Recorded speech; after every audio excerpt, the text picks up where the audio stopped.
Here we are. We're in a room full of strangers, hiding in the dark, where your eyes cannot see me.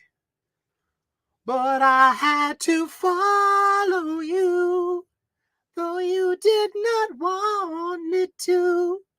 Now I'm stuck on loving you. I can't stay away. I'm blaming it all on the nights on Broadway, singing them love songs, singing them straight to the heart songs. I'm blaming it all on the nights on Broadway, singing them sweet sounds to that crazy, crazy town. Here in the place, there are so many others standing in the light. How long will they stand between us? But I had to follow you, though you did not want me to. Now I'm stuck on loving you. I can't stay away. I'm blaming it all on the nights on Broadway, singing them love songs, singing them straight to the heart songs. I'm blaming it all on the nights on Broadway, singing them sweet sounds to that crazy, crazy town. Bow, bow, bow, bow. Some Bee Gees. That's right. 3-part harmony. You couldn't hear them? They're not picking you two up on the mic. Oh, you got to project your voices towards the little red light. Stuffed animals. What can you do with them? Welcome back. It's time for the Super Sully Sunday stream. 100% clickbait and fandom harassment. Harassment? Harassment? Harassment, absolutely nothing to me. I had only touched it for a few moments. Oh, did I just say that? Oh, hi, everyone. Welcome. It's your silly Sully. It's your Super Sully. Dun, dun, dun, dun. I'm also watching the score of my football, my local footballing. Right, you know, we don't have any ultras around here like what they do in the Italian soccer league. Right, they bust your head open and say, hey there, matey paisan, come with us, we're going to the pub. You know, just going with it. You know how you don't know how hard it is to have a YouTube show that's run by stuffed animals, a Pokemon in particular. I get show notes. I have to figure out this handwriting. The mind that produces such penmanship, such Palmer method. But awesome. Hey, Mark Howard, good to see you. Taking your dog out for a walk on a windy Sunday afternoon. Please give the dog a boop on the nose from all of us here at the channel who can't boop a dog right now at this moment. We're going to talk about some comic books. I got comic books right here. I got less comic books today than I did yesterday. If you watched Wes's Thinking Critical yesterday, you saw my whole kit and caboodle for what I had for comic books this week. But I've already given 3 of them away to a 14-year-old boy, my nephew. And it was Amazing Spider-Man 59. It was Absolute Batman #1. I got him a nifty foil cover too. And Spawn 357. So this is how we're gonna keep comics alive. Where we're gonna, you know, pass it on to the young. Seriously. How are you doing today? Good to see everyone out there. It's been I got a long weekend. It's just you can't call it. Is it? Would you still do you call Columbus Day Columbus Day? Or has the pressure gotten insurmountable? Has this change already happened? And you just don't know, or we just don't know it yet. It is. I like to see it like I've been quizzing people for years now, being like, especially friends at small children who've grown up a bit, and as as humans do. But I've been asking my best friends for years. They've had small children, and they're now like teenagers and growing up. And I feel so old. That's fine. That's the circle of life. But like, so what's it say on your kids' academic calendar this year? Is it still Columbus Day, or is it Indigenous Peoples Day? And there has been a shift. I work at a local Boston area university, and I've been looking at every year too, and only like the past couple of years has, at a university as well. It was Columbus Day up to a couple of years ago. And now it's, but whatever day it is, I'm happy for the day off. I would be more up for having a November holiday. If we're gonna have a holiday, like a federal holiday, voting day, let everyone have the day off. I don't know. Does that make me a pinko or something? No, I just like the idea. Why not? Still one day, paper vote, paper ballot, counted that night, Gee, you need an ID to get into the dispensary. You know what I mean? The legal dispensary. At this point, like I would show my ID. Are you, let's see, are you enrolled to vote here at this precinct? What if you just think, oh no, you're not. You're supposed to be enrolled. You have to go to the next ward over. Something like that. And I'm moving too. But I'm not moving before I vote. So that's good. I looked it up too. You can look it up online and be like, am I still, enrolled? Am I still, able to vote? And I am. I'm like, oh, okay, cool. And so I will. There are a couple of ballot questions as well, for Massachusetts that are just, pertinent as well, like such as the future of standardized testing in Massachusetts high schools. They call it the MCAS. Hey, Lane Kramer, good to see you. How are you, buddy? And they want to get rid of it because it's like, because of all of its, academic postmodern weight of history or something. And it punches down on marginalized people who can't compete with those. And it's like, what do you want to do? You're going to make teachers are no better than being a babysitter now. There's no, so we're voting on that. And for Lyft and Uber drivers to unionize so they can have better wages and protections and, stuff. But what will that do to the end price of your Uber? Heck, I took Uber for the first time, like in forever, like yesterday, to and from. They were like $30 each. But that's the going price. It was $60. I don't regret one bloody thing because I had a great time hanging out with friends and the kids. The kids are 15 and 14 now. So it's like, oh boy. But they picked out the horror movie. Me and my old best friends, and we had dinner and a movie, and like they picked out the Blair Witch Project. Which is 25 years old this year. It is Blair Witch Project. That's on the show notes. We're going to talk about that experience. I haven't seen Blair Witch Project. I didn't see the 2016 remake. I didn't see any of the sequels. The Blair Witch Project is a 1999 horror mystery movie. It was 1 hour and 18 minutes long running time.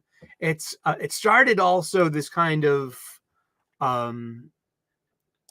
this trend in cinema called found footage. It's like your suspension of disbelief is that our story opens. We found all this video. There are people missing, but we found the evidence they left behind. Here's their story. And Blair Witch Project. It's been one of the. I really have a.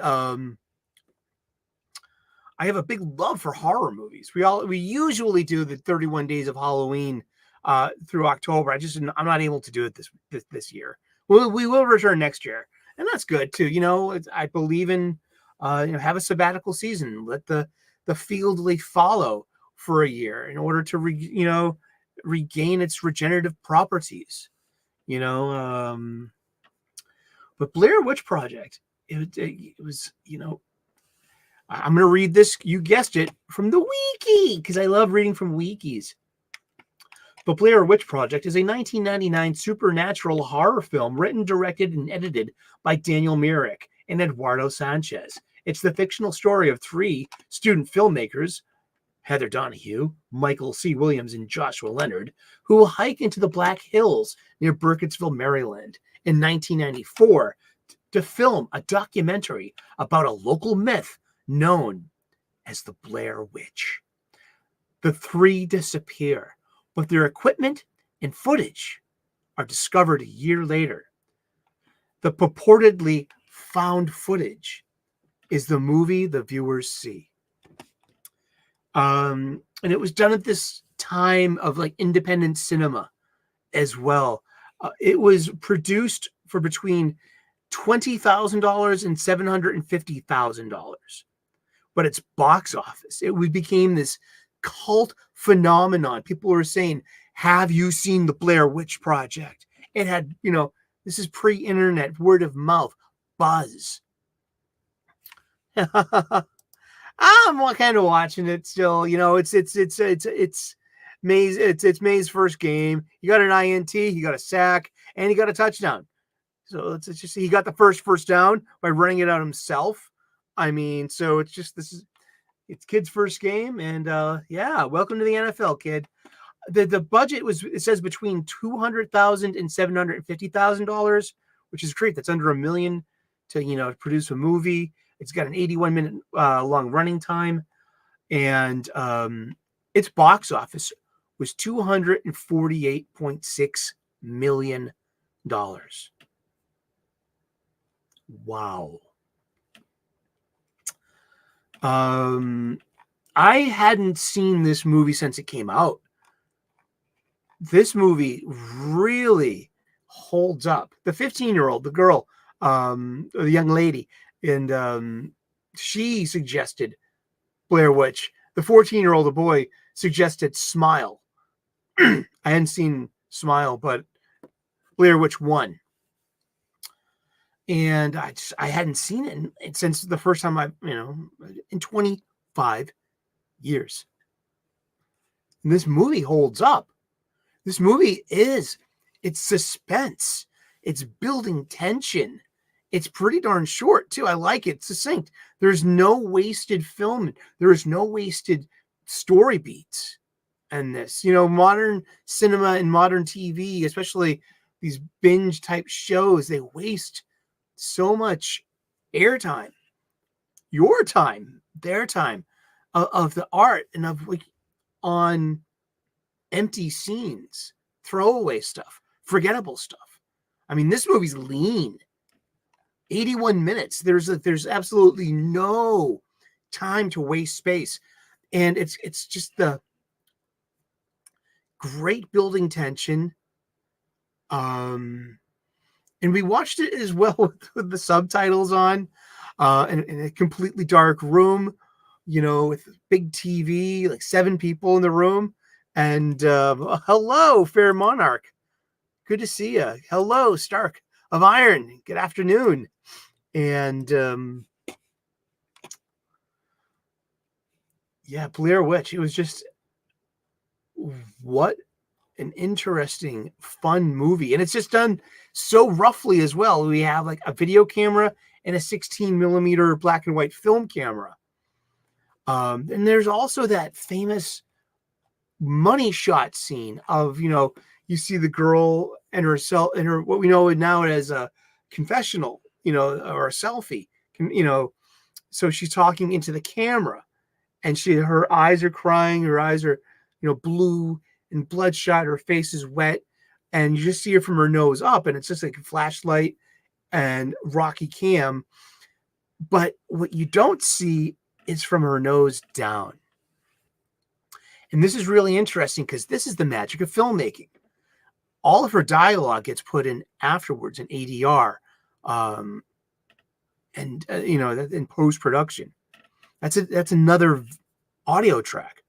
It could have been any dialogue that you just put in there. It's like a brilliant. It's like, I've been involved in a couple of movies, especially there's this thing in Boston. It's international. It's called the 48-hour film, where you're a team, you're competing against other teams. You have to film, edit, and submit a film within 48 hours. And so it's like this 2 all-nighters in a row, and but it's like super, creative, and it's a really interesting thing to be part of. So it's about the illusion, though. It's movie making. All right. It's there's a famous kind of movie thing where you just have a pickup shot where you don't even have to have any dialogue. You just shoot your protagonist and he's on the phone. Okay. Watermelon cantaloupe. You can barely see his mouth moving. And I'm saying watermelon cantaloupe because I heard that's one of the things that background actors do. If you're in, you don't have any dialogue, but you have to look like you're talking. Watermelon cantaloupe, watermelon, cantaloupe. And so you do see these pickup shots of someone on a phone, and not even looking at the camera really. And then later on, even if you need to, the story needs it. Like you just came up with a piece of, a story note. You could put it in there with that scene and just throw in the ADR, the after, the post-production audio of the guy being on the phone. Hello, Adam Frey. How are you? AL, how are you? Good to see you. Good to see everyone out there, too. Lane Kramer says, I'm just playing Dragon Ball Sparking Zero and watching 70s Kung Fu movie, Secret Rivals #2. Great kickers, Wang Jiang Li versus John Liu. Indeed. And so, yeah, I just, Blair Witch Project. That was, and it was great because I got to watch a horror movie with the kids they're not kids anymore. They're pretty grown, they're teenagers, and they're choosing the horror movie that we're going to watch this spooky, hangout. And that was great. We had Chinese food, we had, just hanging out, and, but yeah, Blair Witch Project, it holds up. And I didn't see the sequels, and I didn't see the remake. I just didn't have an urge for it.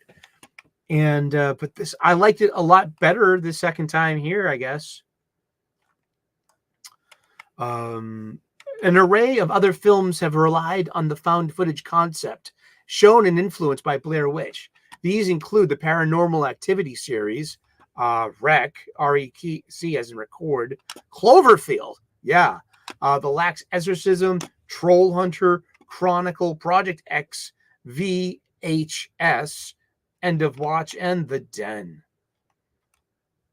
I'm reading this from, you guessed it, the Wiki, because we like to read from the wikis here. Yeah, that's it for Blair Witch. Thank you, Pika, for making show notes. Yay! One at a time.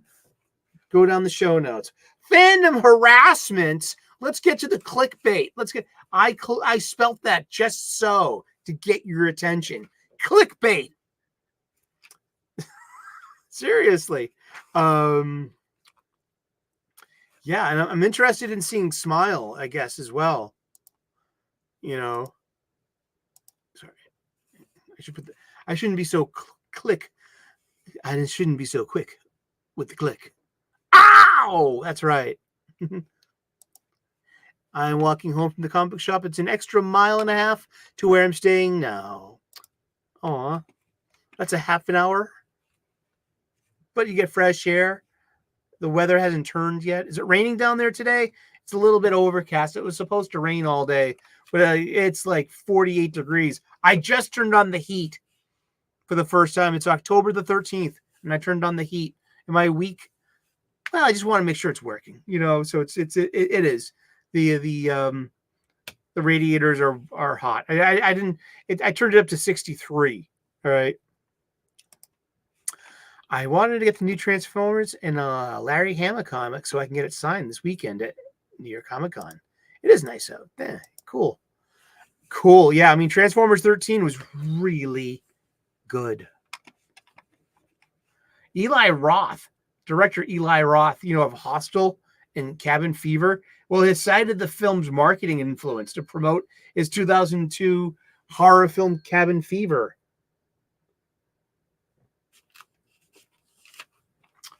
With the internet, yeah. I'm just reading from the wiki. Come on, cut me a break. I mean, geez, Oh boy. Well, there's been some. Oh wow, it's 27-14 now. At least we got 2 touchdowns. We're still getting pantsed a bit, but the Houston Texans are 4-1. My New England Patriots are 1-4. Hey, Pika Shades, good to see you. That's fine. We're just honored and that anyone shows up in the first place. And did you come because we had advertised that we had Kool-Aid and little apple pies too? More people will come if there's punch and pie. That's what Cartman said. I asked Josh today. Josh McDonald won't be there, but AL will. And Joe Corallo, H.H. Germain of Sigma Comics, Drew from Comics Elite, otherwise known as Dolan Waddick, and our very own Aaron Sparrow. I hope you all get to meet up, and I hope maybe you can get to have a drink together or something, or like maybe supper. Have a mini meetup. Wouldn't that be cool?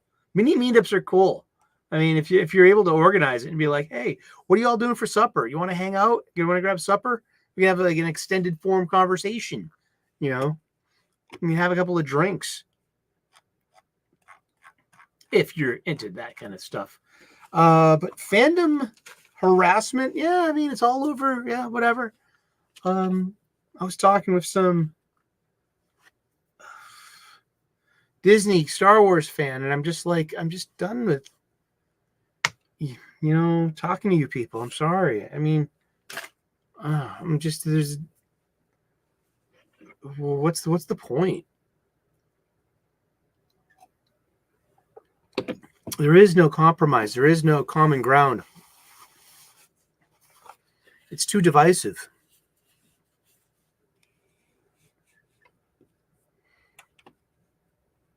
Nice. It's an excellent meme to show me. Ha ha ha ha. Ooh, very good. Nice. DJ Ronnie G. Hello. Oh, that's cool. Echo Bass and Gary Ambrosia. As Enzo 214 dropped out of Star Wars fandom. Mando Season 2. Indeed. I didn't watch any of the Disney Plus stuff. Yeah. I mean, I never even got a copy of Rise of Skywalker.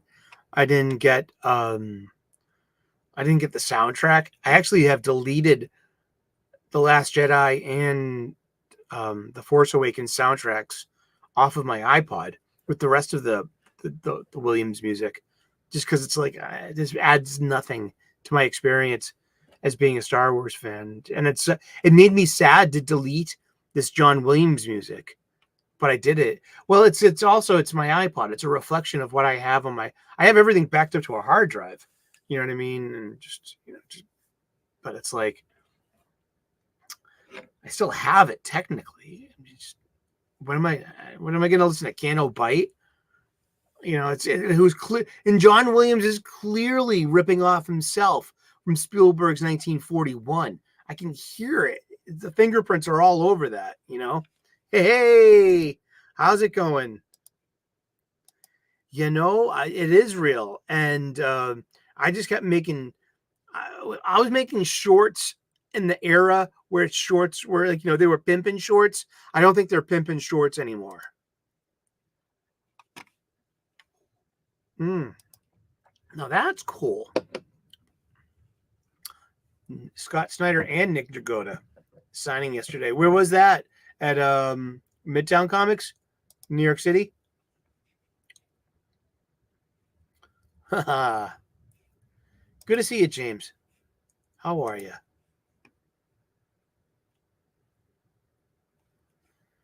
Ah, boy. Yeah. So, yeah, there isn't. I don't have any fandom harassment stuff to talk about. That's literally clickbait. I was just trying to get people to tune in. Like, you know, I have. Like, what am I going to talk about? Sister, the clone trooper. Now, seriously, there's a clone trooper. Let's pull it up. The clone trooper. This now, clone trooper. This and that. Hey, everybody. We're arguing about Star Wars again. Hey, everybody, come and see the come and see all the racists and phobes and clone controversy, clone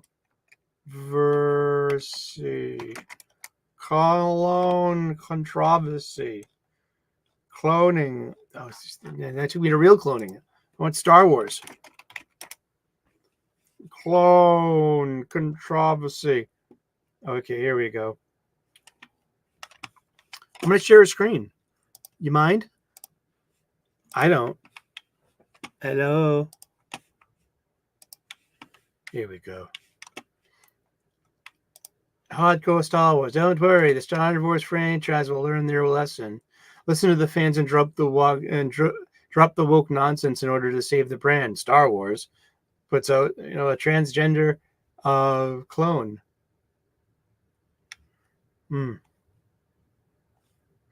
I'm glad and they doubled down. But also it's like the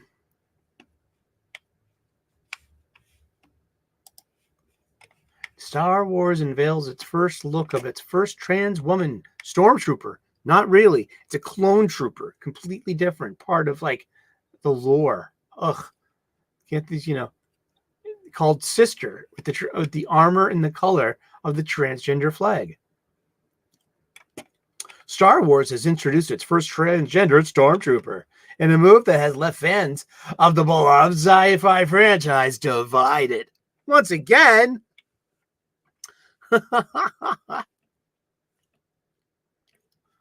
Oh, boy. The dreadlock sporting soldier first appeared in a reference in an earlier 2022 novel, A Queen's Hope, before later being depicted in a piece of fan art. Named Sister, she is clad in armor painted in blue and pink of the transgender flag and was pictured in the first time in a new book released earlier this week.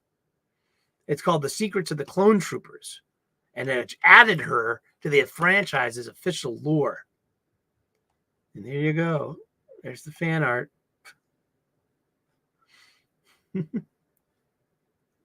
Well, it's not the first time that fan art stuff has ended up in Disney canon. I mean, there is that pink R2 unit that was made for a young girl that had cancer, and she has got some kind of like weird traumatic story for a droid that fits with like everything modernity, because everything has to be about trauma.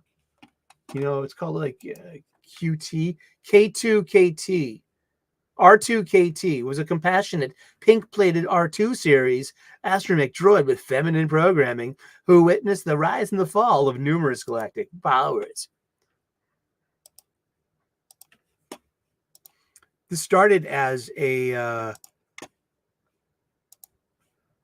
from like fan stuff, like from the 501st, I guess. And she got, and this droid, there's QTKT as well. She belonged to Jedi Knight Ayala Secura. That's right. And is there any real life mention of this one? QTKT, but R2KT, I think. Let's see if it has the behind the scenes here. Here we go. In 2004, Katie was diagnosed with terminal brain cancer. Katie loved Star Wars and loved the color pink. When her health declined to the point she couldn't get out of bed, she said she wished she had a droid to watch over her, like R2-D2 watched over a sleeping Padme in Attack of the Clones. R2-KT, the droid with the heart of gold, was created by the R2-D2 Builders Club in 2005 as a tribute to Katie Johnson, the 7-year-old daughter of Albin Johnson, the founder of the 501st Legion costuming group. Wow. Katie was diagnosed with terminal brain cancer in 2004, and Albin, who was doing the 501st charity work at the time, received support from around the Star Wars community. Garrisons of the 501st, and the 501st is literally a legion of cosplayers. Seriously, they're like they're hardcore, stitch perfect, awesome cosplayers. I've ran into a bunch of times here. Like at every con I've gone to. Garrisons of the 501st Legion started independent fundraisers, and when Star Wars creator George Lucas visited Japan on a promotional tour for Star Wars Episode 3, Revenge of the Sith, the Japanese garrison told him of Katie's condition. In response, Lucas filmed her a get well video. As Katie's declining health struck her bedridden, the girl wished she had a droid to watch over her, like R2-D2 watched over Padme Amidala in Episode 2, Attack of the Clones. When Jerry Green of the R2-D2 builders heard about the Johnson story, him and his fellow builders organized a campaign to collect parts and assemble an R2 unit for Katie. In a few months, they constructed a custom, fully functional droid, which they painted pink and named R2-KT. According to Albin, Katie kept the droid by her bedside through her final days. R2-KT has been used to visit children's hospitals and spread awareness of pediatric illness by attending Star Wars events. The droid has also been the focus of various fundraisers. In 2007, Hasbro produced an R2-KT action figure, raising $100,000 for the Make-A-Wish Foundation. In 2015, Mattel sold a Celebration Anaheim exclusive R2-KT Star Wars Hot Wheels collectible, donating the proceeds for Star Wars The Force for Change. With the 501st, R2-KT has raised millions of dollars for charity. And she made it into the background of Episode 7 of Force Awakens. There was QTKT, who was in the Clone Wars. As we know, that was a Jedi Master, Aayla Secura's astromech. So they're like just coming back to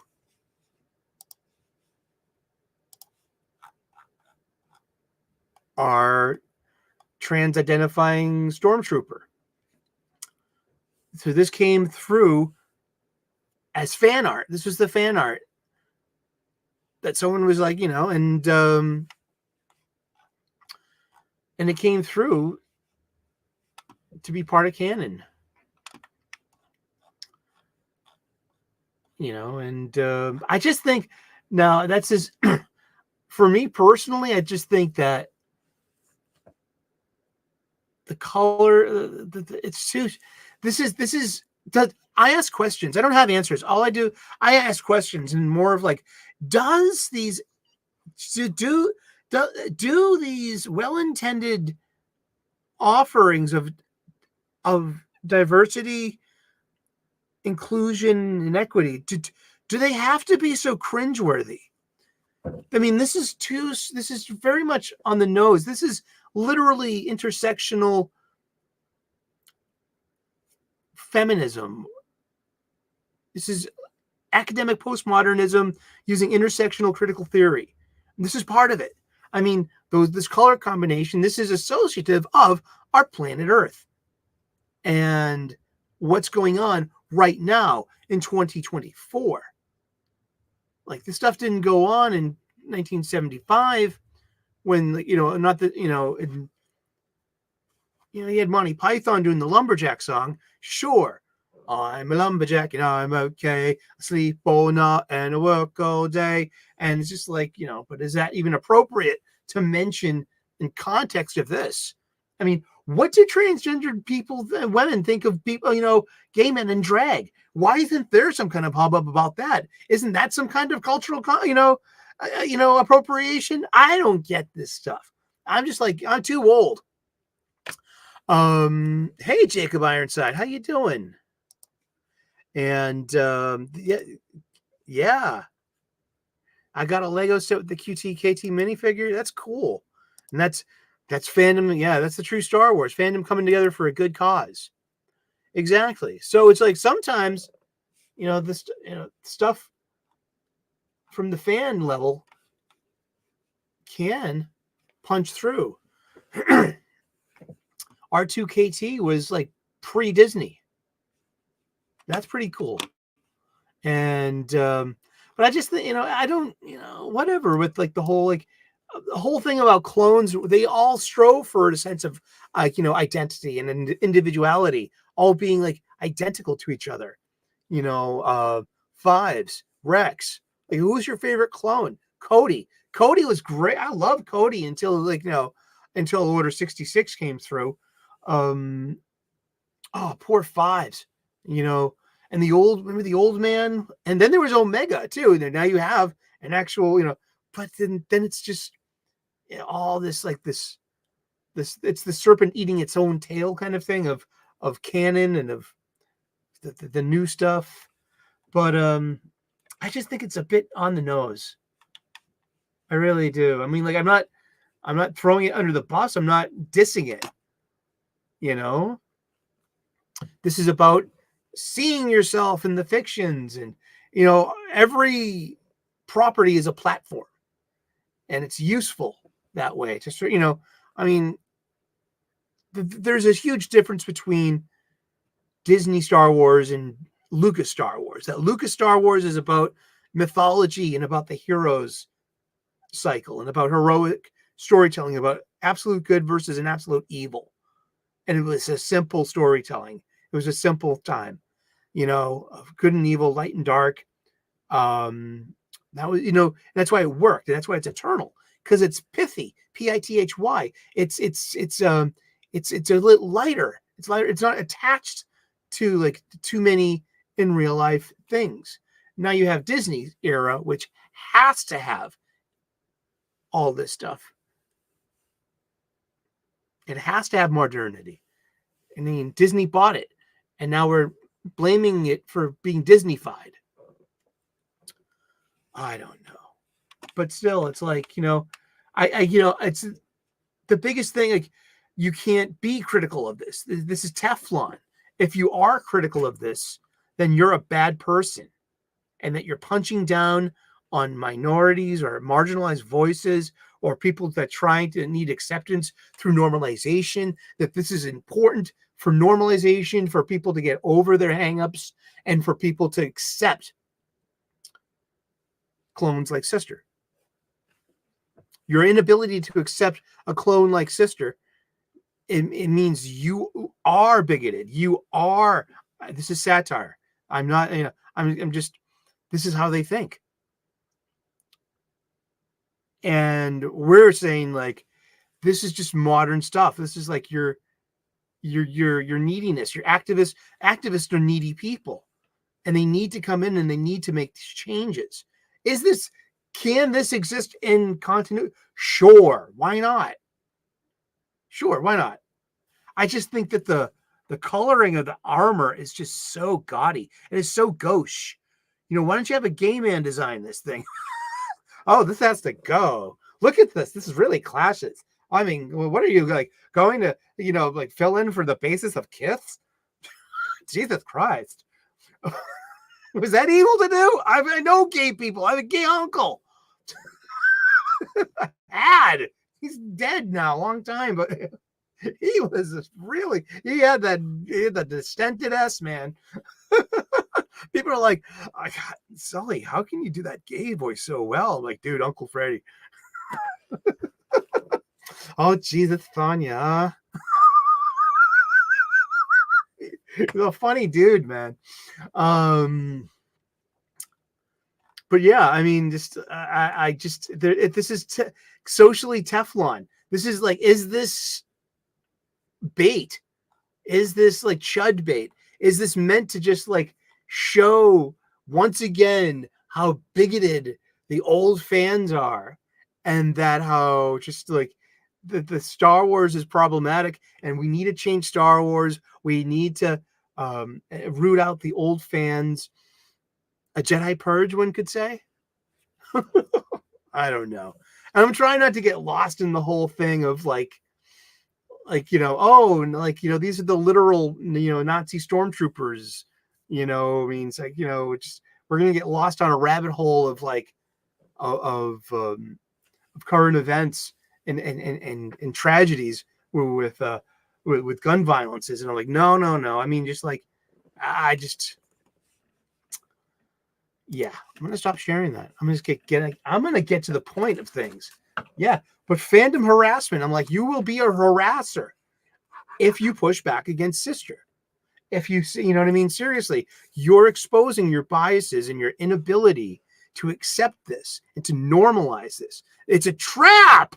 It's a trap. Leia said it in Empire Strikes Back. Admiral Akbar says it in Return of the Jedi. And also, what does Obi-Wan say about it in Revenge of the Sith? Spring the trap. Spring the trap with kindness, with interaction. I mean, I'm not afraid to talk about it, but I'm very leery of its intentions. New Star Wars fans are so hell-bent on some kind of holy mission that they've taken this weight. I thought we took this shit too seriously. They take this shit way too seriously because it is a substitute for their politics. It is an avatar for their, just for their part in the culture war. This is like their proxy. And this, it's enough already. I mean, it's up to me to let go of my attachment to some kind of result. It's up to me to let go.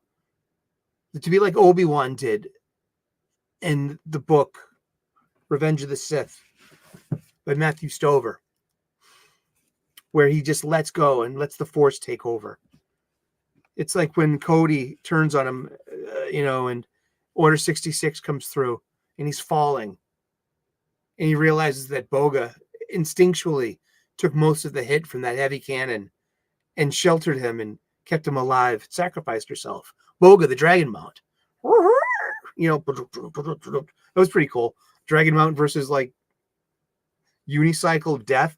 That's, I love those movies. I don't mind the prequels, and I don't mind good additions to Star Wars either. I mean, heck, the Knights of the Old Republic are really recent to me as a fan. It's like I have a huge pleasure in taking part of learning more about 6,000 to 4,000 years before the Battle of Yavin, and the rise of the Sith Lords and the Sith Empire, and this push and pull between the ancient Jedi and the ancient Sith, and then comes Revan and Malak and Bastila Shan and HK-47.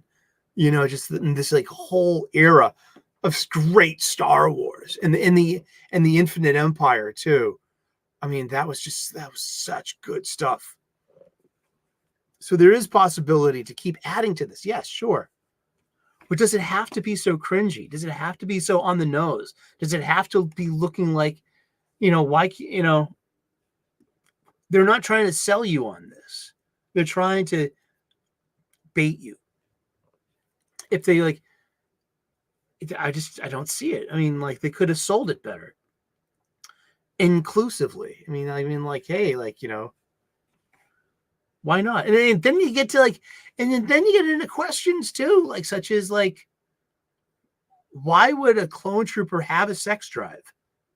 If I was the Kaminoans, wouldn't I like, you know, want to like, you know, well, pardon me for you cross-referencing like other fictions, but like look at Game of Thrones, look at the Unsullied. They had their testicles removed and, you know, probably most of their manhood. They say, you know, leave an inch to pee with, you know, that's being nice. And, but there you have an army that won't perform the atrocity of graping. And that's also like balanced with the Dothraki army in the opening of season 1. That's all they did, you know? And so why wouldn't you? I don't understand, you know, you sure that Jango Fett is a man and he was a genetic template, and they actually also made Omega as well as a very, you know, was Omega a variation or a manipulation to make a female version? You know, I don't know Omega's story. It's too Disney era for me. I don't even care. But it's just out there. It is out there. But I mean, just why would the Kaminoans, you know, give them, you know, a sex drive? I'm just thinking out loud. Which is like, you know, you say, yeah. I don't know. And this is what you get for intersecting all of this kind of modern neediness, shipping mentality, hookup stuff, characters, sex lives, preferences, and identities. And this is what happens. Like you're thinking about clone sex lives. I mean, would clones like literally all, you know, would they kind of like have a like a Greek, kind of like an ancient Greek life, like a, you know, a Spartan life, like Spartans, you know, they were taken as boys, the Spartae, I believe, and the army. And, you know, they got married, but they couldn't return to their wives until after their service was done.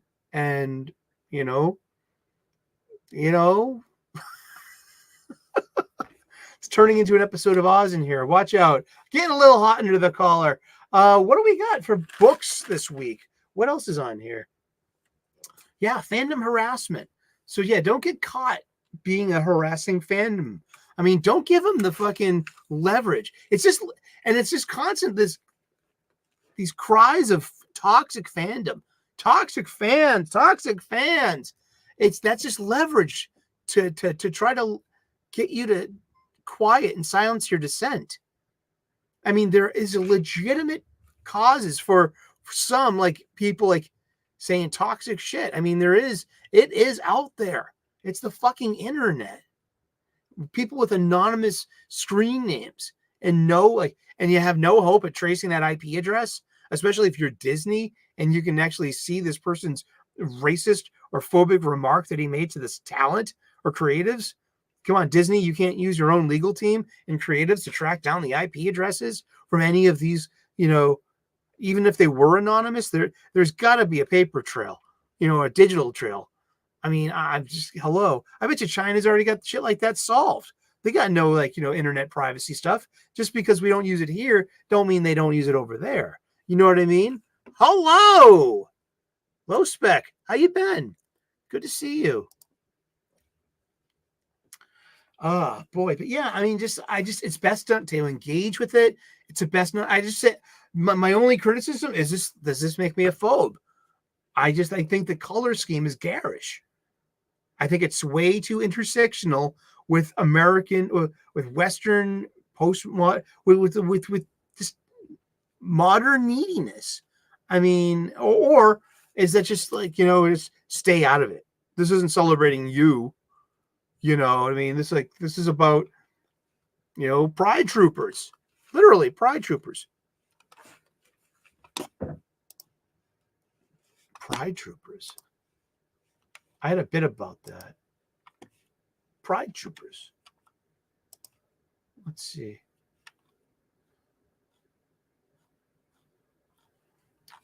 Do I have that? I got it here somewhere. Trust me. Trust me. I'm going to have to share the screen. Share the screen.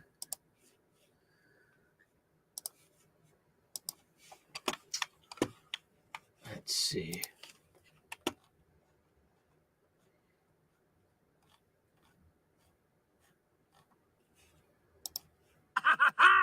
Do it!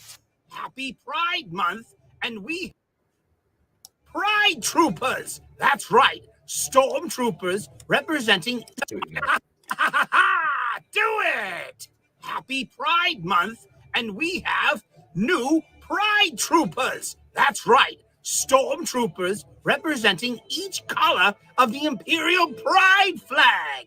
Lockstep columns of marching troops. Sith Eternal Red, Scarif Orange, Tatooine Faded Yellow, Ranger Green, 501st Blue, Marine Purple, even the stealth troops in shades you can't even see, Infra Blue and Ultra Woke. Show your Imperial pride. Come out, lest we send the troops. Hashtag Evil Pride. Do it. Happy Pride Month, and we have, ladies and gentlemen, our old friend Plaid Palpatine.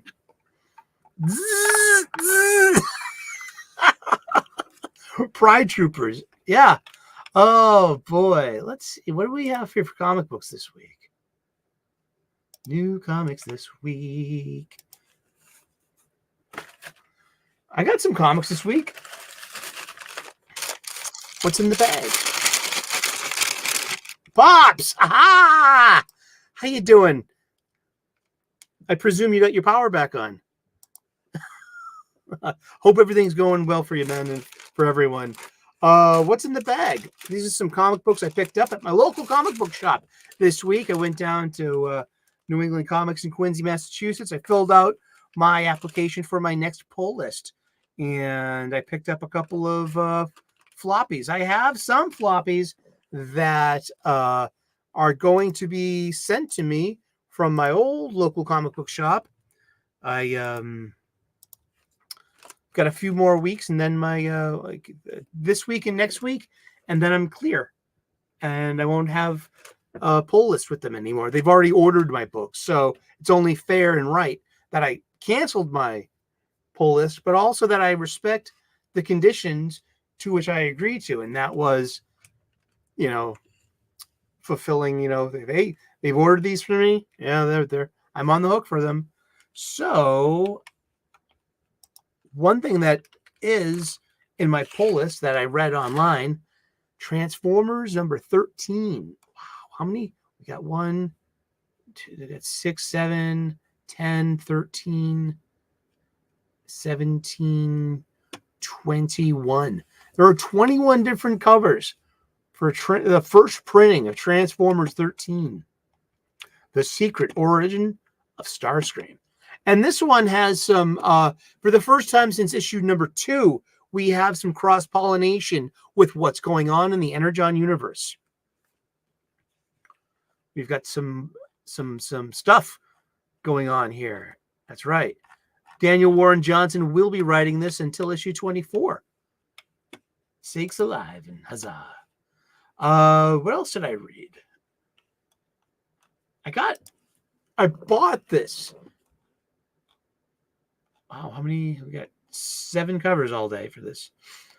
But I got the A cover. This is a really good book.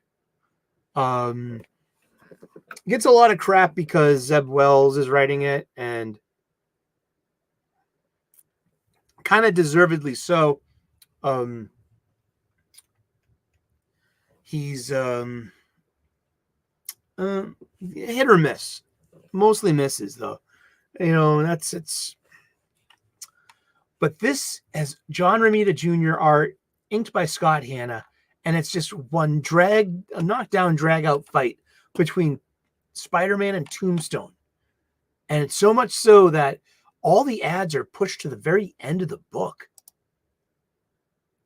That it's unstopped, panel after panel, progression, wonderful fight scenes. It's a John Romita Jr. putting on a display in this. I mean, they don't make them like Romita Jr. anymore. And this thing is just a joy to read. I read Ultimates number 5. It's not as bad as people want it to be. I mean, it's perfectly, okay. It's still Dennis Camp and activist stuff. Whoop-de-doo. I don't know, who cares? It's just like, I mean, no thank you. Let's see. Scarlet number 5. It's the best issue in the series. So, like, there's no usual Kelly Thompson page of the heroine walking through a gauntlet with after images clearing the room. It just lands the story, and that's it. It's the strongest single issue in the 5 issues. It lands. It doesn't make the other 4 issues any better. Let's put it that way. What else did I read this week? Exceptional X-Men number 2. Oh, boy. Eve Ewing's writing this. Everything's centered in Chicago. There are young mutants. There's a grumpy Kitty Pryde. And you don't call her Kitty, she's Kate. What is this, a Weezer song?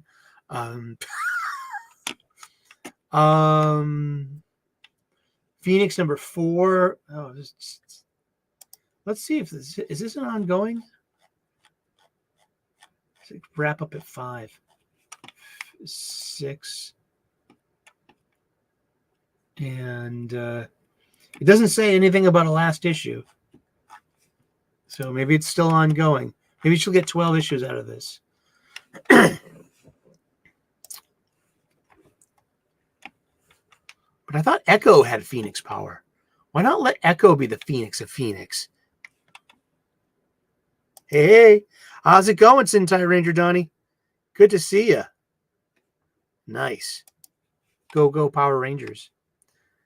Go Power Rangers. Mighty Morphin Power Rangers. Love Power Rangers. Public Domain by Chip Zdarsky. This thing's a gem. It's the San Diego Comic Expo. So it's San Diego Comic-Con hammed up. It's a fictionalized version of it. This is just a really fun book. Rachel Stott does the art. Chip Zdarsky is the writer, and so it's got a very small crew.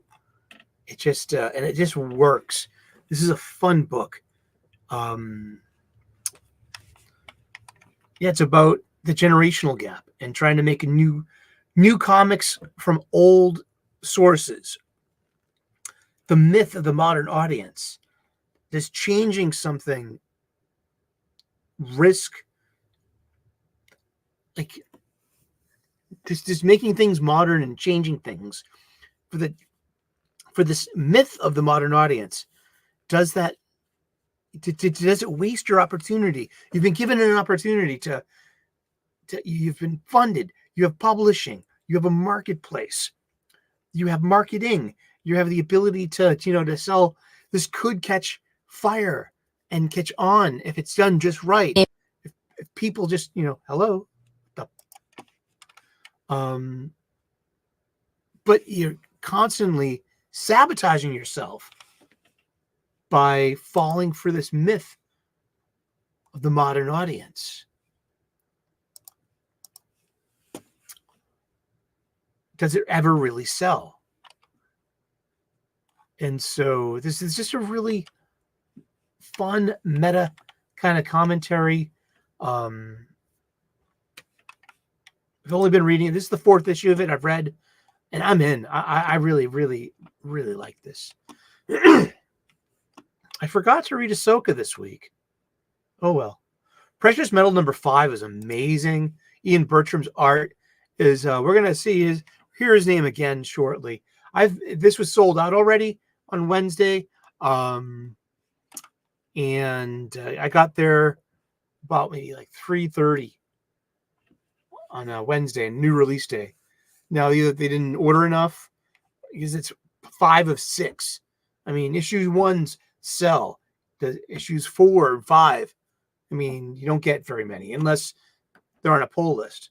So I still need to find issues 4 and 5 of this. Yeah, and so I really believe, Ultimate Spider-Man comes out next week, this coming Wednesday. I think that's issue 10. Precious Metal. I mean, it's so out there. It's the art is just, it's like Mobius. This is such a European flavor. This is like an American bande dessinée. And I'm really enjoying the heck out of this. And I still need to pick up 4 and 5. They're like 50 pages each. Great stuff. What else did we read this week? Did we read X-Force or did we skip? We might have skipped over X-Force. I might not give a shit. Like, I didn't read Venom War Wolverine. I know that. Or Scorched. But I've been liking those Spawn books. So much so that I got a Spawn book last week. Got the new issue of Spawn as well. 357. And I gave it to my 14-year-old nephew. Transformers number 8, second printing. 2. Transformers number 6, third printing. Cobra Commander number 2, third printing. Yeah. But what's in the bag? What did we pick up? So I did pick up Spawn 357. I did pick up Amazing Spider-Man 59. And those are 2 of the 3 comic books I kicked over to my 14-year-old nephew. I wanted to see what he thought of it. I bought him some comics. I bought myself some comics, and I was like, you know what? Let's share these with them. This might be the first issue of Amazing Spider-Man he's ever read. And it's this amazing John Romita Jr., Scott Hanna. You shut up, advertisement. Close your window. I close your window. And what's in the bag? Yeah. So apparently I spent $45.94 on 1, 2, 3, 4, 5, 6 different things at my local comic book shop, but one of them was extra pricey, and we'll get to that. So I picked up She, Return of the Warrior by Billy Tucci, and this is from Crusade Comics. This is Billy Tucci's publication. This is his print. We usually get these kind of books crowdfunded.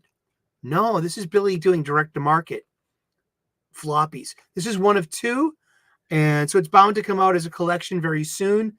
But you know what? I had to jump on this opportunity to support Billy Tucci. There we go. Had that up. Sorry about that. But yeah, so yeah, it's fine. I mean, Billy's been doing She for over 30 years, and yeah, it's all right. So yeah, I got Spawn 357. I got Amazing Spider-Man 59. I also got the Green Lantern Civil War Special number 1, written by Jeremy Adams and Phil Kennedy Johnson. And who did the art? Salvador LaRocca did the art. Yeah. And it doesn't look like anything he did over on Marvel Star Wars, specifically the Kenobi show adaptation, that he looked like he traced right off of off of something like, you hit pause, and this is like Green Lantern issue 15.2 or something. I got a really sweet foil cover. Thank you. Yeah. There was a second foil cover too, though it just had the a Dan Mora, Carol Ferris as Star Sapphire. So it's like the new Justice League covers. It was just her, but I like this one a lot better. It's got a lot more going on. No Jessica Cruz and no Jojo Mullen in this book, and no Thal Sinestro either. But the mysterious shape here might or might not be. Yeah, and it's like it's just a cardstock foil cover, and then like on the inside, there's your A cover. It even says it right there. See, 00111. That's your A cover. So it's just like an extra cover stapled on top of it for what? Was it $2 more? This is $8.99 and I think this was a $6.99 book. Let us look. Look at the book. Today on look at my book. It was $5.99 cover price. So this was $8.90. So this was $3 more just for like cardstock foil cover that's stapled on top of the existing book. And look, here's the inside cover where you have advertisement space. It's one of those it's a young adult book. Oh my God, his hometown is a pawn in a toxic immigration debate. And Jaime Reyes' problems just became intergalactic. This land is our land. A Blue Beetle story for young adults. A graphic novel. All you librarians out here.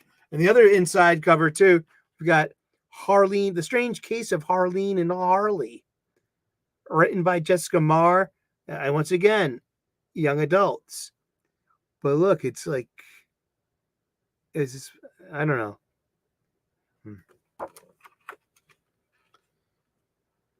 There's a Harley Quinn apocalypse. Now look at this. Here we have one thing I've always been saying, like, where are the advertisements? Where are the video game ads?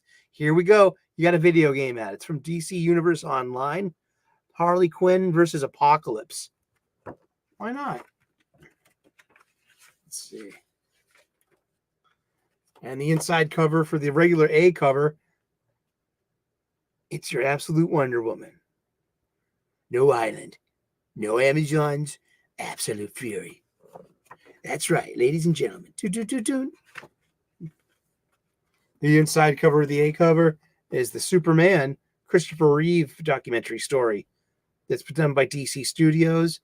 And I heard a lot of good things about that. Here's your back page. Here's your indicia. See, it's Green Lantern Civil Corps Special 1, December 2024.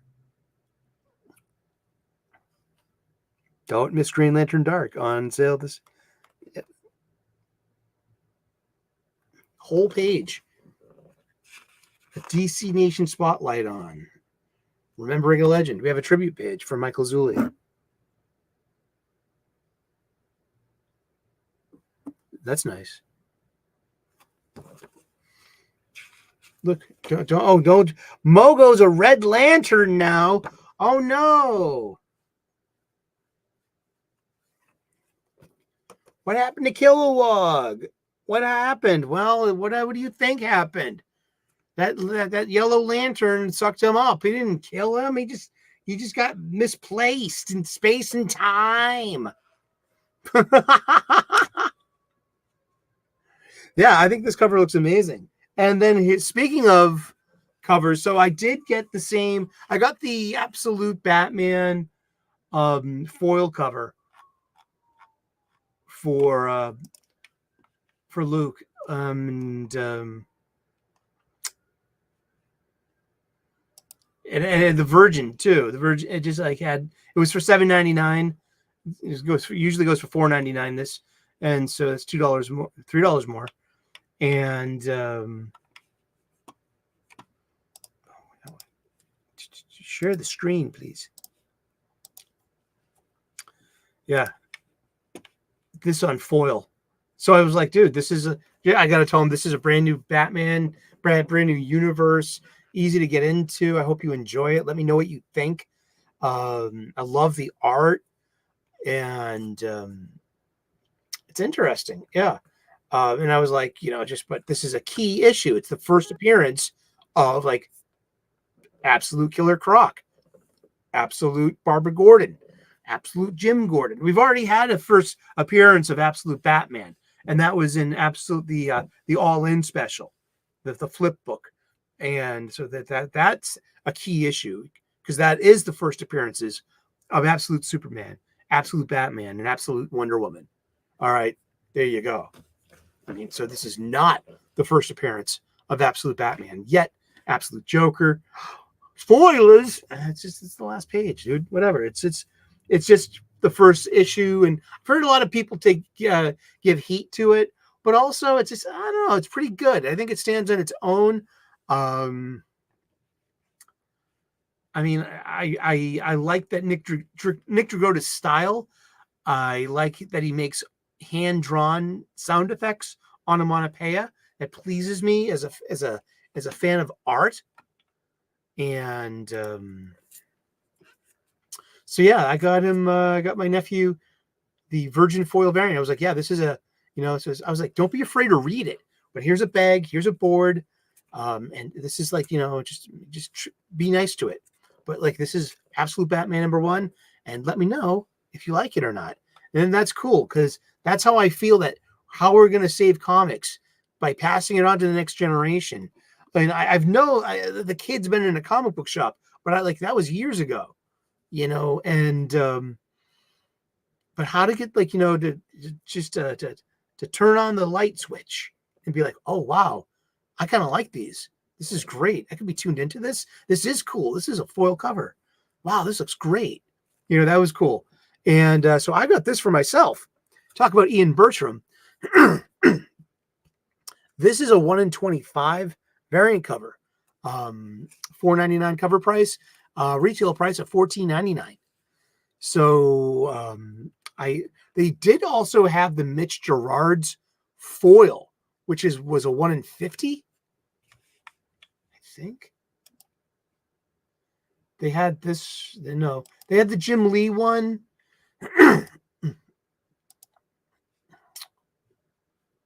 This is they had the Jim Lee cardstock variant, which was okay. And then they had the Mitch Gerard's one, and it was foil as well. But Mitch Gerard's got me blocked on Twitter. And then there was this one as well, the foil. Oh, geez.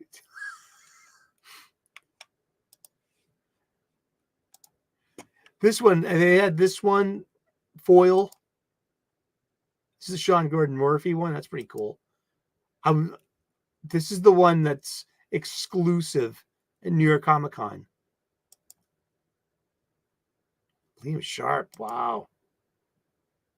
This is really cool.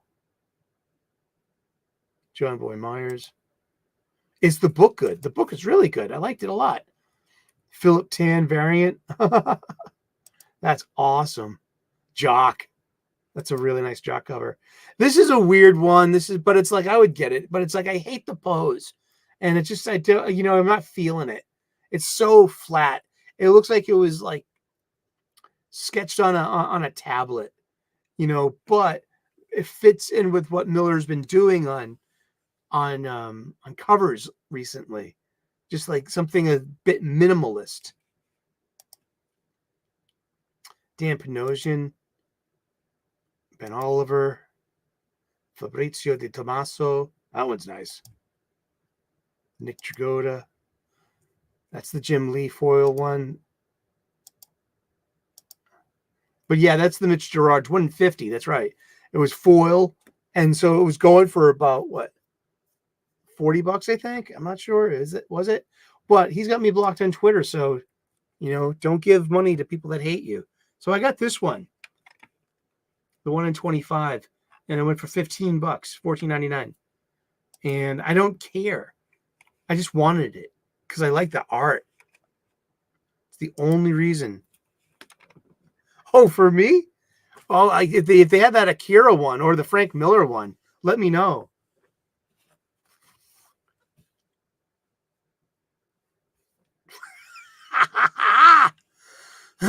yeah, that's a good way to put it.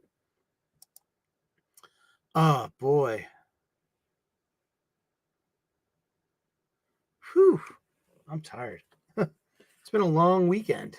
Yeah, I mean, I stayed up way too late. And but yeah, that's about it for the show this week. So thank you so very much. Yeah, I just went to my new old comic book shop, set up my pull list, and getting ready for my next phase of life. And sooner or later, we'll have a new studio, and Pikachu will have, a new show to executive produce. Thank you so very much for tuning in today. God bless. Namaste. Good luck. Please like and subscribe. I would love to earn your subscription if you haven't subscribed yet. And yeah, we'll catch up during the week with gratitude. Enjoy your day off tomorrow. And we'll see you later. All right. Cheers. Bye-bye. Thank you, Enzo. I appreciate that.